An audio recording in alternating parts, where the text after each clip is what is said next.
আসসালামু আলাইকুম। আজকে আমরা আবার চলে আসছি মিষ্টি মেলার দোকানে।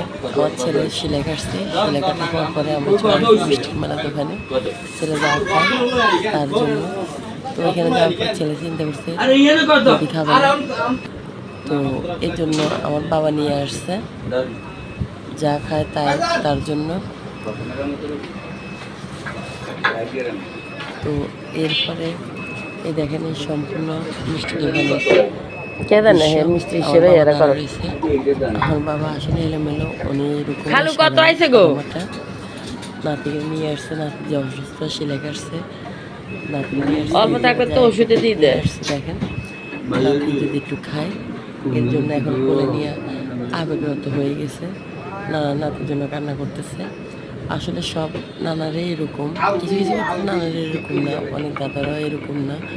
তো আমার বাবা অন্যরকম, যেরকম মেয়েদের ঘরে নারকেলের জন্য ওরকম ঠিক ছেলেদের ঘরে নারকেলের জন্য সবার জন্য একই রকম ভালোবাসা।